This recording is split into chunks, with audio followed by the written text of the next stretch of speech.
എനിക്ക് തോന്നുന്നു നമ്മുടെ ചാനലിൽ ഏറ്റവും കൂടുതൽ ആളുകൾ ചോദിച്ചേക്കുന്ന ചോദ്യം ഏതാണെന്ന് വെച്ചാൽ ബഡ്ജറ്റ് വിലയിലുള്ള വീടുകൾ നിങ്ങൾ പരിചയപ്പെടുത്തൂ, അത് നിങ്ങൾ കാണിക്കൂ എന്നുള്ള കാര്യങ്ങളൊക്കെ ആയിരിക്കാം, അല്ലെ അത്തരമുള്ള ചോദ്യങ്ങളായിരിക്കാം ഏറ്റവും കൂടുതൽ ആളുകൾ ചോദിച്ചേക്കുന്നത്. അവർക്കൊക്കെ ഒരു മറുപടി അല്ലെങ്കിൽ അവർക്കൊക്കെ ഒരു ഉത്തരമായിട്ടാണ് ഞാൻ ഇപ്പോൾ നിൽക്കുന്നത്. സ്റ്റാർഡിൻ്റെ മറ്റൊരു വീഡിയോയിലേക്ക് എല്ലാവർക്കും ഒരിക്കൽ കൂടെ സ്വാഗതം. ആദ്യമായിട്ടാണ് നമ്മുടെ ചാനൽ കാണുന്നത്, ഇതുവരെയും നമ്മുടെ ചാനൽ സബ്സ്ക്രൈബ് ചെയ്തില്ല അല്ലെങ്കിൽ തുടർച്ചയായിട്ട് വീഡിയോകളൊക്കെ കണ്ടുകൊണ്ടിരിക്കുന്നു, സബ്സ്ക്രൈബ് ചെയ്യാൻ വിട്ടുപോയൊരു വ്യക്തിയാണ് നിങ്ങളെങ്കിൽ ഒട്ടും മടിക്കരുത്, ഇപ്പോൾ തന്നെ നമ്മുടെ ചാനൽ സബ്സ്ക്രൈബ് ചെയ്യണം. ഒപ്പം തന്നെ തൊട്ടടുത്തുള്ള ബെൽ ബട്ടൺ അമർത്താനും വീഡിയോ ഇഷ്ടമായെങ്കിൽ ലൈക്ക് ചെയ്യാനും കമൻറ്റ് ചെയ്യാനും ഷെയർ ചെയ്യാനൊന്നും മടിക്കരുത്. ഞാൻ ഇപ്പോൾ നിൽക്കുന്നത് ആലുവയ്ക്കും പെരുമ്പാവൂരിനും ഇടയിലുള്ള ചെമ്പറക്കി എന്ന് പറഞ്ഞ സ്ഥലത്തായിട്ടാണ് ഇപ്പോൾ നിൽക്കുന്നത്. അപ്പോൾ ചെമ്പറക്കി ജംഗ്ഷനിൽ നിന്ന് വെറും 700 മീറ്റർ മാത്രം മാറിയിട്ടാണ് ഇപ്പോൾ ഉള്ളത്.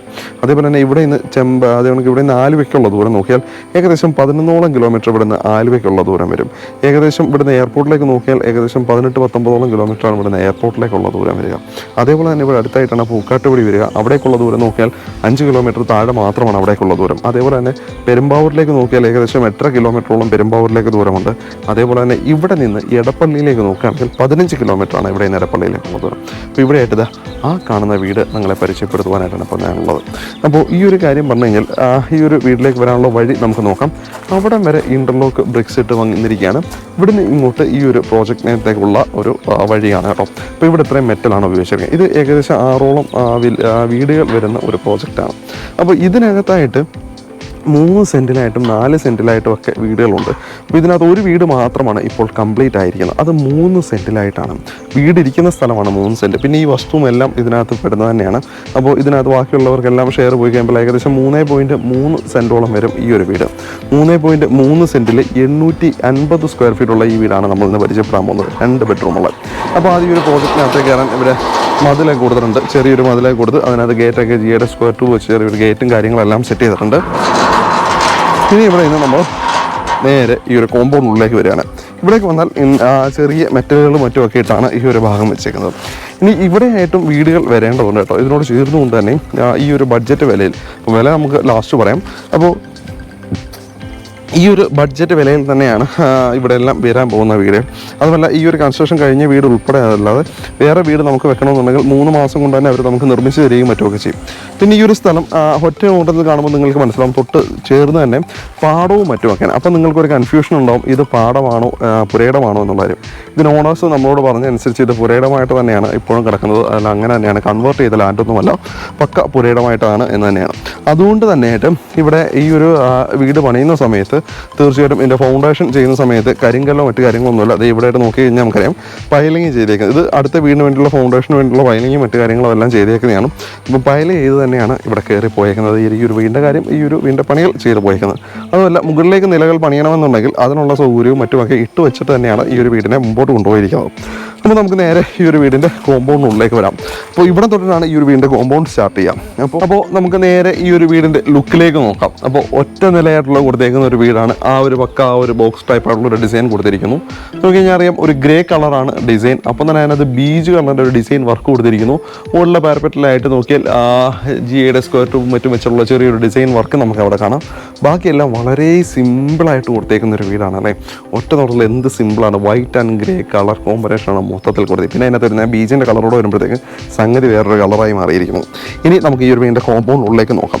ഇവിടെ ഇത്രയും കടപ്പക്കല്ലുകളാണ് വിരിച്ചേക്കുന്നത്. ഇതിൻ്റെ ഇടവശങ്ങളായിട്ടെല്ലാം പ്ലാസ്റ്റിക്കിൻ്റെ പുല്ലുകൾ കൊടുത്തിട്ടുണ്ട്. ഇനി അതേപോലെ തന്നെ ഇവിടെ ഈ ഒരു ചെറിയൊരു ചുറ്റുമതിലിൻ്റെ ഭാഗമായിട്ട് ചെയ്തേക്കുന്ന ഈ ഒരു ഭാഗത്തായിട്ട് കൊടുത്തേക്കുന്നത് ജിയുടെ സ്ക്വയർ ട്യൂബിലാണ് ഈ വർക്കൊക്കെ ചെയ്തേക്കുന്നത്. ഇതിനകത്തായിട്ട് മെഷും നൽകിയിരിക്കുന്നു. പിന്നെ ഇവിടുത്തെ വെള്ളത്തിൻ്റെ കാര്യം പറഞ്ഞാൽ ബോർവെലാണ്. ഇവിടെയാണ് ബോർവെലിൻ്റെ കണക്ഷൻ വരുന്നത്, ഈ ഒരു ഭാഗത്തായിട്ട്. അപ്പോൾ ഇവിടെയായിട്ട് ചെറിയ മെറ്റലിൽ നിന്നും മറ്റുമൊക്കെ ഇട്ടിരിക്കുന്നു. വെള്ളമൊക്കെ അത്യാവശ്യം നല്ല വെള്ളം തന്നെ കിട്ടുന്ന ഒരു സ്ഥലമാണ്. അത്യാവശ്യം വെള്ളമുള്ള ഒരു സ്ഥലമാണ്. കാരണം വയലും മറ്റുമല്ല, ഈ ഒരു പാടവും മറ്റുമൊക്കെ അടുത്ത് കിടക്കുന്നതുകൊണ്ട് തന്നെ അത്യാവശ്യം വെള്ളം കിട്ടുന്ന തരത്തിലുള്ള ഒരു ലൊക്കാലിറ്റിയാണത്. ഇനി നമുക്ക് ഇവിടെയായിട്ട് സത്യം പറഞ്ഞു കഴിഞ്ഞാൽ ഈ ഒരു ഭാഗത്തായിട്ട് നമുക്ക് പാർക്കിങ്ങിനായിട്ടുള്ള സ്പേസ് വരിക. അപ്പം കവൈഡായിട്ടുള്ള കാർ പോർച്ച് അല്ല വരിക. അപ്പം നമുക്ക് ഇവിടെ വേണമെങ്കിൽ അത്യാവശ്യം ഒരു സെഡാൻ വാഹനമൊക്കെ സുഖമായിട്ട് പാർക്ക് ചെയ്യാൻ പറ്റും. അതിനുള്ളൊരു സ്പേസ് എന്തായാലും ഈ ഒരു ഭാഗം ഇത്രയുമായിട്ടും നമുക്ക് ലഭിക്കുന്നുണ്ട്. അപ്പോൾ അത്യാവശ്യം നല്ലൊരു കാർ പോർച്ച് വേണമെങ്കിൽ കവേർഡാക്കി വേണമെങ്കിൽ നമുക്ക് എടുക്കാൻ പറ്റും. അതല്ലാന്നുണ്ടെങ്കിൽ കാർ പാർക്ക് ചെയ്യാനുള്ള സ്പേസ് എന്തായാലും ഇവിടെ ഇതിനുള്ളിലായിട്ട് നമുക്ക് കിട്ടും. എനിക്ക് തോന്നുന്നു ഇവിടെ ഇതിന് സെപ്പറേറ്റ് ആയിട്ട് ഓരോ വീടിനും സെപ്പറേറ്റ് ആയിട്ടുള്ള ഗേറ്റോ മറ്റോ ഒന്നും നമുക്ക് പണികൾ ചെയ്ത് വെച്ചേക്കും നമ്മൾ കാണുന്നില്ല. അപ്പോൾ ഇത് ഓപ്പൺ ആയിട്ട് തന്നെയാണ് ഇട്ടേക്കുന്നത്. ഇനി ഈ ഒരു സൈഡിലേക്ക് നോക്കി കഴിഞ്ഞാൽ ഇവിടെ ആയിട്ട് അത്യാവശ്യം നല്ലൊരു സ്പേസ് ഈ ഒരു ഭാഗത്ത് കിട്ടുന്നുണ്ട്. ഇവിടെയും ചെറിയ മെറ്റലുകൾ മാത്രമാണ് ഉപയോഗിച്ചിരിക്കുന്നത്. അപ്പോൾ ഇവിടെ വേണമെങ്കിൽ നമുക്ക് അത്യാവശ്യം നല്ലൊരു പൂന്തോട്ടമൊക്കെ ഉണ്ടാക്കിയെടുക്കാനുള്ള ഒരു സൗകര്യം ഈ ഒരു ഭാഗത്ത് നിന്ന് കിട്ടുന്നുണ്ട്. അപ്പോൾ അത്യാവശ്യം നല്ലൊരു സ്ഥല സൗകര്യം ആ ഒരു മുറ്റത്തിന് നമുക്ക് ലഭിക്കുന്നു. ഇനി നമുക്ക് നേരെ സിറ്റ് ഔട്ടിലേക്ക് കയറാം. ഇവിടെയായിട്ടാണ് ചെറിയൊരു സിറ്റ് ഔട്ടിൻ്റെ സ്ഥാനം. അപ്പോൾ സിറ്റ് ഔട്ട് നോക്കി കഴിഞ്ഞ് കഴിഞ്ഞാൽ ഉള്ളിലായിട്ട് ടൈൽസ് ആണ് കൊടുത്തേക്കുന്നത്. ഈ ഒരു കയറുന്ന ഭാഗം പടികൾ മാത്രം ലെപ്പോത്ര ഗ്രാനൈറ്റ്സ് കൊടുത്തിരിക്കുന്നു. അതിൻ്റെ വശത്തായിട്ട് ചെടികൾ വെക്കുവാനായിട്ട് ചെറിയൊരു സ്പേസും കൊടുത്ത് അവിടെ 2 ചെടികളും വെച്ച് പിടിപ്പിച്ചിട്ടുണ്ട്. അപ്പോൾ ഇവിടുത്തെ ടൈലുകളുടെ കാര്യം പറഞ്ഞാൽ സെറയുടെ ടൈൽസ് ആണ് ഇതിനകത്തായിട്ട് ഉപയോഗിച്ചിട്ടുള്ളത്. അപ്പോൾ ഇവിടെയായിട്ടാണ് ഫ്രണ്ട് ഡോർ. അതുപോലെ തന്നെ ഈ ഒരു വീട് ഫേസ് ചെയ്യുന്നത് ഈസ്റ്റ് ഡയറക്ഷനിലേക്കാണ് ഈ ഒരു വീട് ഫേസ് ചെയ്ത് നിൽക്കുന്നത്. ഇനി നമുക്ക് നോക്കാം. ഇവിടെയായിട്ട് മെയിൻ ഡോർ, അതിനോട് ചേർന്നുകൊണ്ട് ഒരു ഫ്രഞ്ച് വിൻഡോ കൊടുത്തിരിക്കുന്നു. ഇവിടുത്തെ മെയിൻ ഡോറിൻ്റെ കാര്യം പറഞ്ഞാൽ ഇവിടുത്തെ തടിയായിട്ട് വരുന്ന കുറച്ച് കാര്യങ്ങൾ അതൊക്കെയാണ് കേട്ടോ. ആഞ്ഞിലിയാണ് മെയിൻ ഡോർ വരുന്നത്. ഇനി അതേപോലെ തന്നെ ജനലും മറ്റുമൊക്കെ നോക്കുകയാണെങ്കിൽ സ്റ്റീലാണ്, സ്റ്റീൽ വിൻഡോസാണ് അതിനകത്ത് കൊടുത്തേക്കുന്നത്. തീർച്ചയായിട്ടും അത് സാധാരണ നമ്മളിപ്പോൾ സ്റ്റീൽ ഡോസും മറ്റുമൊക്കെ അല്ല സ്റ്റീൽ വിൻഡോസും മറ്റുമൊക്കെ ഇപ്പോൾ ആളുകൾ കൂടുതൽ ഉപയോഗിച്ച് വന്നുകൊണ്ടിരിക്കുന്നു. ഇപ്പം കൂടുതൽ ട്രെൻഡായിട്ട് മറ്റൊക്കെ വന്നുകൊണ്ടിരിക്കുന്ന ഒരു കാര്യമാണ്. കൂടുതൽ ആളുകൾ സ്റ്റീലിൻ്റെ ഇതിലേക്കൊക്കെ പോകുന്നു. അതേപോലെ തന്നെ ഇവിടെ നോക്കിക്കഴിഞ്ഞാൽ വേറെ കാര്യം ഞാൻ പറയാൻ വിട്ടുപോയിരുന്നു. അത്യാവശ്യം 2 വേ ലൈറ്റുകളെ കൊണ്ട് ഈ ഒരു വീടിൻ്റെ ഒരു പുറം ഭംഗി കൂട്ടുവാനായിട്ട് അലങ്കാരങ്ങളെ മറ്റുമൊക്കെ നൽകിയിട്ടുണ്ട് കേട്ടോ. അപ്പോൾ നമുക്ക് മെയിൻ ഡോറിലേക്ക് വരാം.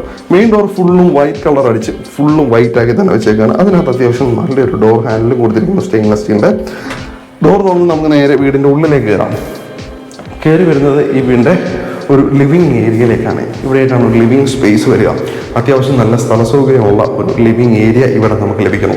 ഇവിടെയായിട്ട് 4 പാളികളുടെ ജനാല, ഇതെല്ലാം സ്റ്റീൽ വിൻഡോസാണ് കേട്ടോ. 4 പാളികളുടെ ജനാല കൊടുത്തിരിക്കുന്നു.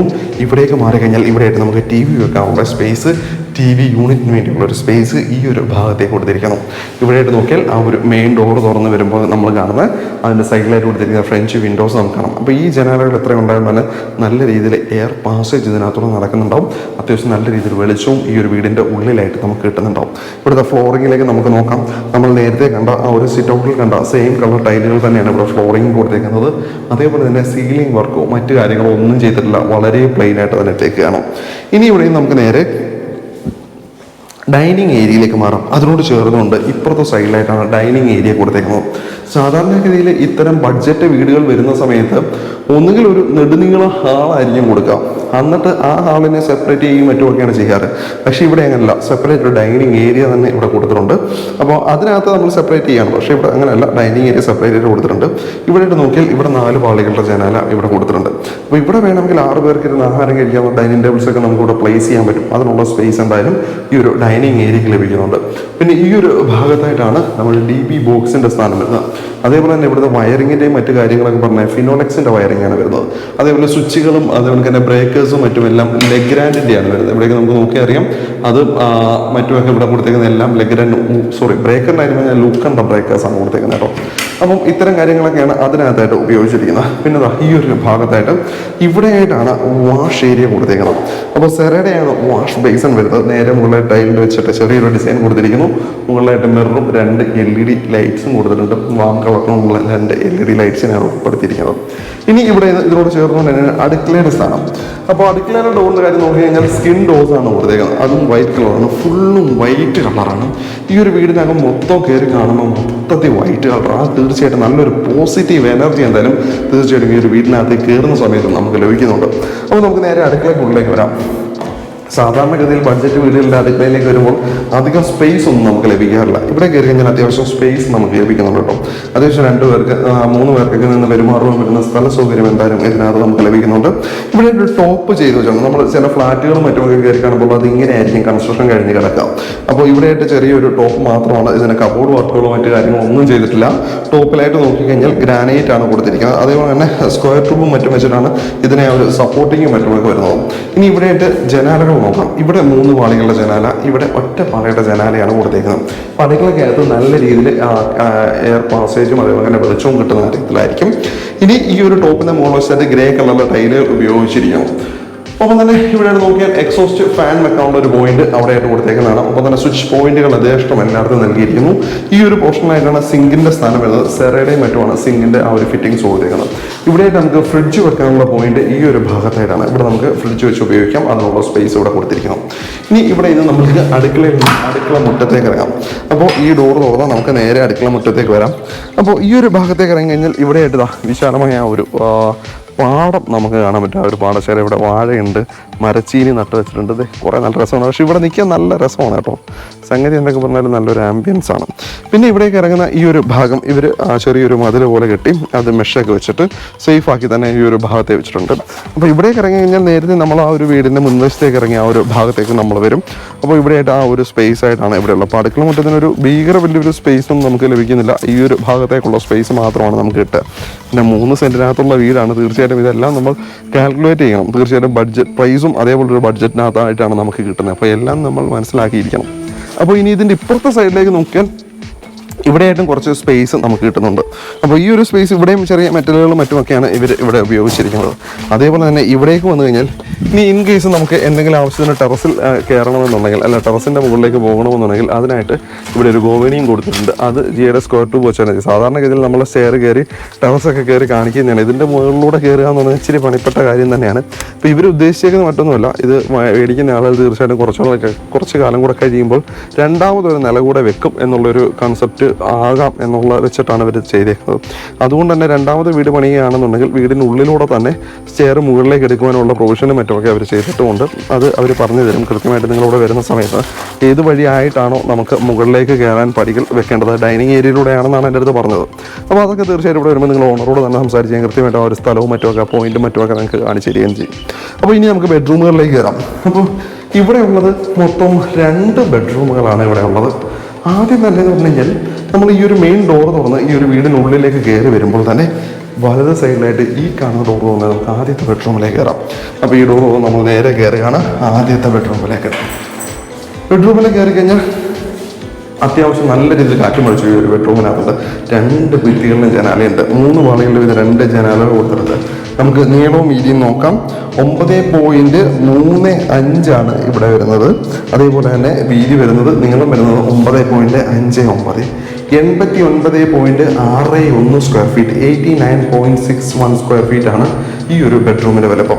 സെയിം കളർ ടൈലുകൾ തന്നെയാണ്, അതിനകത്തൊന്നും വ്യത്യാസമില്ല. സെയിം ഒരു വ്യത്യാസവുമില്ലാത്ത ടൈലുകൾ തന്നെ കൊടുത്തിരിക്കുന്നു. ഇവിടെയായിട്ടാണ് ബാത്റൂമിൻ്റെ സ്ഥാനം വരുന്നത്. അപ്പം ബാത്റൂമിൻ്റെ ഡോസ് നോക്കിയാൽ ഫൈബർ ഡോസും അതിനകത്ത് നല്ലൊരു സ്റ്റീലിൻ്റെ ഹാൻഡിൽമെൻറ്റും വരുന്നു. അത് അത്യാവശ്യം നല്ല ക്വാളിറ്റി തന്നെ. അപ്പോൾ ഇവിടെ ഇന്നിപ്പോൾ ഒരു തുമ്പി കുറേ നേരമായി. എനിക്കൊന്ന് ഓണത്തുമ്പിയാണെന്ന് തോന്നുന്നു. ഇടക്കാലത്ത് ഈ ഓണമൊക്കെ എടുക്കാറാകുമ്പോൾ ഇത്തരത്തിലുള്ള തുമ്പികൾ ധാരാളം വരാറുണ്ട്, കാണുന്നുണ്ട്. ഓണം അടുത്തോ ഇല്ലല്ലോ. അപ്പോൾ എന്തിനാണ് നമുക്ക് നേരെ ബാത്റൂമിലേക്ക് കയറാം. അപ്പോൾ ഫൈബർ ഡോസ് കൊടുത്തിട്ടുണ്ട്. ബാത്റൂം ഡോറോ നമുക്ക് നേരെ ഉള്ളിലേക്ക് കയറാം. നല്ല സ്ഥല സൗകര്യമുള്ള ബാത്റൂമിൻ്റെ കറക്റ്റ് സെൻട്രൽ പോർഷനായിട്ടാണ് ഡോർ വരുന്നത്. ഡോർ തുറന്ന് നേരെ ഇറങ്ങുന്നത് ബാത്റൂമിലേക്കാണ്. അതിൻ്റെ 2 സൈഡിലേക്ക് നമുക്ക് പോകും. ഇപ്പുറത്തെ സൈഡിലേക്ക് മാറി ഇവിടെയായിട്ട് ബാത്ത് ഏരിയ ആണ് കേട്ടോ. അപ്പോൾ ഇവിടെ ചെറിയൊരു റെയിൻ ഷവർ കൊടുത്തിട്ടുണ്ട്. അപ്പോൾ ഇവിടെയായിട്ട് എയർ വെന്റിലേഷൻ വിൻഡോയിൽ പ്ലസ് എക്സോസ്റ്റ് ഫാൻ കൂടെ വെക്കാനുള്ള ഒരു പോയിന്റാണ് ഇവിടെ കൊടുത്തേക്കുന്നത്. അപ്പോൾ ഇവിടെ ചെറിയൊരു വിൻഡോ നമുക്ക് ഇതെല്ലാം സ്റ്റീലിൽ തന്നെയാണ് കൊടുത്തേക്കുന്നത് കേട്ടോ. ഇനി ഇപ്പുറത്തെ സൈഡിലേക്ക് നോക്കി കഴിഞ്ഞാൽ ഇവിടെയായിട്ട് നമുക്ക് വാഷ് ബേസിൻ കൊടുത്തേക്കുന്നതാണ്. അപ്പോൾ ഈ ഒരു വാഷ് ബേസിൻ സെറേനയാണ്. നേരെ മുകളിലായിട്ട് മിറർ വരുന്നു. അതിൻ്റെ മുകളിലായിട്ട് ലൈറ്റ് കൊടുത്തിരിക്കുന്നു. ആ ലൈറ്റിൻ്റെ ഷെയ്ഡൊക്കെ ഉണ്ട് കേട്ടോ, സൂപ്പർ. അപ്പോൾ അതേപോലെ തന്നെ തൊട്ടടുത്ത് തന്നെ ടവൽ ഹാങ്ങർ കൊടുത്തിരിക്കുന്നത് ഇതെല്ലാം സെറയുടെയാണ് ഫിറ്റിങ്സ് കേട്ടോ. ഇനി ഈ ഒരു ലാസ്റ്റ് പോർഷന് ഇങ്ങനെ അറ്റത്തായിട്ട് ക്ലോസറ്റ് ഏരിയ കൊടുത്തിരിക്കുന്നു. സെറയുടെ ക്ലോസറ്റ് സെറ്റാണ്, 4 മൗണ്ട് ആയിട്ടുള്ള ക്ലോസറ്റ് സെറ്റാണ്. ഇനി ഇവിടുത്തെ ടൈലിൻ്റെ കളർ കോമ്പിനേഷൻ നോക്കി അങ്ങ് മുകളിലറ്റം വരെ ടൈലുകൾ ഒട്ടിച്ച് വെച്ചിട്ടുണ്ട് കേട്ടോ, നന്നായിരിക്കുന്നു. അതേപോലെ തന്നെ മുകളിലായിട്ട് സീലിംഗ് ചെയ്തിട്ട് ആ ഒരു സീലിങ്ങിനകത്തായിട്ടാണ് 2 LED ലൈറ്റുകളായി കൊടുത്തേക്കുന്നത്. അത് നന്നായിട്ടുണ്ട് കേട്ടോ. കൂടുതലും ഫ്ലാറ്റുകളിലും മറ്റുമൊക്കെയാണ് നമ്മൾ ഇത്തരത്തിലുള്ള സീലിങ്ങും ബാത്റൂമിനകത്തൊക്കെ ഇങ്ങനെ ചെയ്തേക്കുന്നതാണ്. അതുപോലെ തന്നെ മുകളിലറ്റം വരെ ടൈലുകളൊക്കെ അത് വളരെ ചുരുക്കം ചില ബിൽഡേഴ്സ് മാത്രമാണ് ഇത്തരം കാര്യങ്ങളൊക്കെ ചെയ്യാം. ഇനി നമുക്ക് പോകാനുള്ളത് ഇവിടുത്തെ 2ാമത്തെ ബെഡ്റൂമിലേക്കാണ്. നമ്മൾ ഡൈനിങ് ഏരിയയിലേക്ക് വരുന്നു. ഡൈനിങ് ഏരിയയിലേക്ക് വന്നു കഴിഞ്ഞാൽ അടുക്കളയോട് ചേർന്നുകൊണ്ട് ഈ കാണുന്ന ഡോർ വന്ന് നമുക്ക് നേരെ 2ാമത്തെ ബെഡ്റൂമിലേക്ക് കയറാം. അപ്പോൾ ആദ്യത്തെ ബെഡ്റൂമിൻ്റെ ഏകദേശം അതേ വലിപ്പമൊക്കെയാണെന്ന് തോന്നുന്നു. നമുക്ക് എന്നിരുന്നാലും ഒന്ന് നോക്കിയേക്കാം. ജനാലകളുടെ കാര്യം പറഞ്ഞാൽ 2 ഭിത്തികളിലും 3 പാളികളുടെ വീതം ജനാലകൾ കൊടുത്തിട്ടുണ്ട്. അതുകൊണ്ട് അത്യാവശ്യം നല്ല രീതിയിൽ കാറ്റും വെളിച്ചവും കയറും. ഇവിടെ കാര്യം ചെറിയ വ്യത്യാസമൊക്കെ ഉണ്ട് കേട്ടോ. ഇവിടെ നോക്കിക്കഴിഞ്ഞാൽ നമുക്ക് നീളവും വീതിയും കുറച്ചുകൂടെ കൂടുതലുണ്ട്. 11.22 അതേപോലെ തന്നെ 11.78 ഇവിടെ വരുന്നത്. ഏകദേശം 91.8 7.8 ഇവിടുത്തെ സ്ക്വയർ ഫീറ്റ് വരുന്നത്. അപ്പോൾ അത്യാവശ്യം നല്ല ഞാൻ പറയാൻ പറയുന്നത് 9.35 കേട്ടോ. 9.35 ഇൻറ്റു 9.82 അങ്ങനെ 91.78 സ്ക്വയർ ഫീറ്റ്. അപ്പുറത്തേക്കാൾ കുറച്ചും കൂടെ കൂടുതലുണ്ട് ഈ ഒരു റൂമിൻ്റെ സ്ക്വയർ ഫീറ്റ് വലിപ്പം. ഇവിടെയും ടൈലുകളെല്ലാം സെയിം തന്നെയാണ്, വ്യത്യാസമൊന്നുമില്ല. സെയിം കളർ ടൈൽസ് തന്നെയാണ് കേട്ടോ. അപ്പോൾ ഡിസൈനും മറ്റും എല്ലാം സെയിം വെറ്റിഫൈഡ് സെറയുടെ തന്നെ ടൈൽസാണ് ഉപയോഗിച്ചിരിക്കുന്നത്. നമുക്ക് എൻ്റെ റൂമിനകത്ത് സീലിംഗ് ഒന്നുമില്ല. ഇവിടെയാണ് ബാത്റൂമിൻ്റെ സ്ഥാനം. ആദ്യത്തെ ബാത്റൂമിനേക്കാൾ അത്രയും വലുപ്പമില്ല ഈ ബാത്റൂമിന് കേട്ടോ. പക്ഷേ ഇതിന് നല്ല സൗകര്യമുണ്ട്, ഒട്ടും കുറവല്ല. ലാസ്റ്റ് പോർഷനായിട്ട് ക്ലോസറ്റ് ഏരിയ വരുന്നു. സെറയുടെ ക്ലോസറ്റ് സെറ്റാണ്. ഇവിടെ എയർ വെന്റിലേഷൻ വിൻഡോയും എക്സോസ്റ്റ് ഫാനുള്ള പോയിന്റും ഈ ഒരു ഭാഗത്തായിട്ട് വരുന്നു. ഇവിടെ ഇപ്പുറത്തെ സൈഡിൽ ഏറ്റവും തിരിച്ച് ഓപ്പോസിറ്റ് സൈഡിൽ ഇവിടെയാണ് ബാത്ത് ഏരിയ കൊടുത്തിരിക്കുന്നത്, റെയിൻ ഷവർ കൊടുത്തിരിക്കുന്നു. ഇതെല്ലാം സെറയുടെയാണ് ഈ ഒരു ഫിറ്റിങ്സും മറ്റുമൊക്കെ.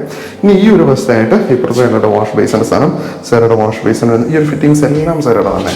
അതുകൊണ്ട് മാർബിളിൻ്റെയാണ് മിറേഴ്സ് വരുന്നത്. മുകളിലായിട്ട് LED ലൈറ്റും കൊടുത്തിരിക്കുന്നു. അതേപോലെ തന്നെ സീൽ ചെയ്തിട്ട് ആ ഒരു സീലിങ്ങിനകത്തായിട്ട് LED ലൈറ്റും കൊടുത്തിരിക്കുന്നു. ബാത്റൂമിൻ്റെ മുകളറ്റം വരെയും ടൈലുകൾ ഒട്ടിച്ചിരിക്കുന്നു. കഴിഞ്ഞ ബാത്റൂമിനും ആദ്യം കണ്ട ബാത്റൂമിനും ഈ ബാത്റൂമിനൊക്കെ ഒരേ കളർ കോമ്പിനേഷനാണ് ടൈലുകൾക്ക് നൽകിയിരിക്കുന്നത്. അപ്പോൾ ഏകദേശം ഈ ഒരു വീട് മുഴുവനായിട്ടും നമ്മൾ കണ്ടു കഴിഞ്ഞു. ഇനി നമുക്കറിയേണ്ടത് ഈ ഒരു വീടിൻ്റെ പ്രൈസാണ്. അപ്പോൾ ഈ ഒരു വീടിൻ്റെ വില എന്താണെന്നുള്ളതാണ് നമുക്കറിയേണ്ടത്. അപ്പോൾ പ്രൈസ് അറിയുന്നതിന് മുമ്പ് ആദ്യമായിട്ടാണ് നമ്മുടെ ചാനൽ കാണുന്നത്, ഇതുവരെയും നമ്മുടെ ചാനൽ സബ്സ്ക്രൈബ് ചെയ്തില്ല, അതിന് തുടർച്ചയായിട്ട് വീഡിയോകളൊക്കെ കണ്ടുകൊണ്ടിരിക്കുന്നു. സബ്സ്ക്രൈബ് ചെയ്യാൻ വിട്ടുപോയൊരു വ്യക്തിയാണ് നിങ്ങളെങ്കിൽ ഒട്ടും മടിക്കരുത്, ഇപ്പോൾ തന്നെ നമ്മുടെ ചാനൽ സബ്സ്ക്രൈബ് ചെയ്യാം. ഒപ്പം തന്നെ തൊട്ടടുത്തുള്ള ബെൽ ബട്ടൺ അമർത്താനും, വീഡിയോ ഇഷ്ടമെങ്കിൽ ലൈക്ക് ചെയ്യാനും കമൻറ്റ് ചെയ്യാനും ഷെയർ ചെയ്യാനും ഒന്നും മടിക്കേണ്ട. അപ്പോൾ നമുക്ക് വിലയിലേക്ക് വരാം. ഈ വീടിന് അവർ ചോദിക്കുന്ന പ്രൈസ് എന്ന് പറഞ്ഞു കഴിഞ്ഞാൽ അവർ ചോദിക്കുന്നത് 39.7 ലാക്കാണ് അവർ ചോദിക്കുന്ന പ്രൈസ്. 39.7 ലക്ഷം രൂപ, 39,70,70,000 രൂപയാണ് അവർ ചോദിക്കുന്ന പ്രൈസ്. തീർച്ചയായിട്ടും നെഗോഷ്യബിൾ ആയ പ്രൈസാണ്. അപ്പം സ്റ്റാർട്ടിൻ്റെ സബ്സ്ക്രൈബറാണ്, തീർച്ചയായിട്ടും നിങ്ങൾക്കൊരു ഡിസ്കൗണ്ട് കിട്ടും, ചോദിച്ച് വാങ്ങിക്കാൻ മടിക്കേണ്ട. അപ്പോൾ തീർച്ചയായിട്ടും ഒരുപാട് ഡിസ്കൗണ്ടോ അല്ല ഒരുപാട് നെഗോഷിയേഷനോ നടക്കില്ലെന്ന് അതിന് ഓണർ നമ്മൾ പറഞ്ഞിട്ടുണ്ട്. ഒരു സ്ലൈറ്റ്ലി നെഗോഷ്യബിൾ ആയിട്ടുള്ള പ്രൈസ് മാത്രമാണെന്ന് പറഞ്ഞിട്ടുണ്ട്. കാരണം തീർച്ചയായിട്ടും ഇതെല്ലാം കൂടെ ചെയ്തു വരുമ്പോൾ അത്രയൊക്കെ ആവുമെന്നാണ് അവർ നമ്മളോട് അവരുടെ അവകാശവാദവും മറ്റുമൊക്കെ. തീർച്ചയായിട്ടും നിങ്ങൾ ഈ വന്ന സ്ഥലം കാണുക, വീട് കാണുക, വിലയിരുത്തുക, പണികൾ കാണുക, വിലയിരുത്തുക, എന്നിട്ട് മാത്രം നല്ല ഡീലിലേക്ക് എത്തുക. ഈ ഒരു വീടും വസ്തു നിങ്ങൾക്ക് വാങ്ങിക്കാൻ താല്പര്യമുണ്ടെങ്കിൽ ഡിസ്ക്രിപ്ഷൻ ഞാൻ നമ്പർ കൊടുത്തിട്ടുണ്ട്. നമ്പർ എടുക്കുക, അവരെ വിളിക്കുക, അവരോട് സംസാരിച്ചതിന് ശേഷം വന്നിട്ട് ഈ സ്ഥലം കാണുക. അപ്പോൾ ഇതേപോലെ നല്ല നല്ല ഡീലുകൾ നിങ്ങളുടെ പക്കലുണ്ടെങ്കിൽ തീർച്ചയായിട്ടും നമുക്ക് ഒരുമിച്ച് മറ്റുള്ളവരിലേക്ക് എത്തിക്കാം. ചാനലിനെ കോൺടാക്ട് ചെയ്യും 360stardit@gmail.com എന്ന മെയിൽ ഐഡിയിലേക്ക് ഒരു മെയിൽ അയക്കാം. അതല്ലെങ്കിൽ ചാനലിൻ്റെ കോൺടാക്ട് നമ്പറിലേക്ക് വിളിക്കുകയും ചെയ്യാം. അപ്പോൾ അടുത്തൊരു അടിപൊളി ഡീലുമായിട്ട് നമുക്ക് വീണ്ടും കാണാം. അതുവരെ എല്ലാവർക്കും നന്ദി, നമസ്കാരം.